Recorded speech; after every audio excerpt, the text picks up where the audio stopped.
क्या आप जानते हैं कि जब आपके घर में एक बेटी कदम रखती है तो असल में आपके दरवाजे पर कौन दस्तक देता है? लोग इसे किस्मत कहते हैं, लेकिन अल्लाह के नबी ने इसे जन्नत की सबसे बड़ी बशारत कहा है। आज की ये खास बात उन तमाम लोगों के लिए है जिन्हें खुदा ने अपनी रहमत के इस अनमोल और खूबसूरत तोहफे से नवाजा है।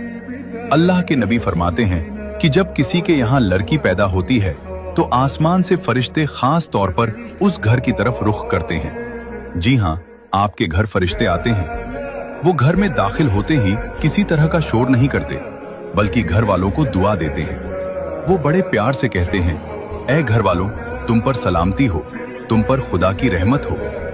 जरा दिल से सोचिए, जिस घर की दहलीज पर फरिश्ते खुद आकर सलामती की दुआ पड़ें, उस घर की बरकत और रौनकों का आलम क्या होगा। फिर वो फरिश्ते उस नन्ही सी जान को अपनी बाहों में और अपने नूरानी परों के साए में ले लेते हैं।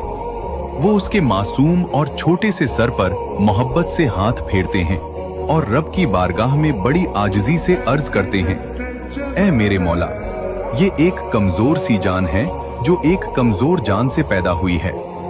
ये फरिश्तों की वो खास हमदर्दी और मोहब्बत है जो उस बच्ची के पैदा होते ही उसके चारों तरफ एक हिफाजती घेरा बना देती है। खुदा ने उसे कमजोर नहीं बनाया, बल्कि उसकी परवरिश को आपके ईमान का सबसे बड़ा इम्तिहान बनाया है। अब खुदा का वो महान वादा सुनिए जो हर पिता और भाई के लिए है। जो शख्स इस मासूम और कमजोर जान की परवरिश की पूरी जिम्मेदारी उठाएगा, उसे दुनिया की किसी भी मुश्किल या मुसीबत से डरने की रत्ती भर भी जरूरत नहीं है, क्योंकि खुदा का वादा है कि जब तक वो अपनी उस बेटी का मजबूत सहारा बना रहेगा, कयामत के दिन तक खुद खुदा की मदद और नुसरत उसके साथ रहेगी। बेटियां कभी बोझ नहीं होती।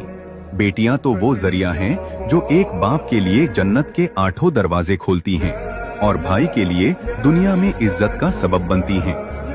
इसलिए अपनी बेटियों को कभी बोझ नहीं, बल्कि खुदा की सबसे कीमती रहमत समझें। उनके साथ कभी भी किसी तरह की ज्यादती या नाइंसाफी न होने दें, क्योंकि उनकी एक छोटी सी मुस्कुराहट में ही खुदा की रजा और उसकी खुशी छिपी है। हमेशा याद रखिए, जिसकी मदद खुद खुदा करे, उसे दुनिया की कोई भी ताकत कभी हरा नहीं सकती। अगर आप भी अपनी बेटी को अल्लाह की सबसे बड़ी रहमत मानते हैं तो कमेंट में सुभान अल्लाह जरूर लिखें, और ऐसी ही दिल को छू लेने वाली वाकया के लिए हमारे चैनल को सब्सक्राइब करें।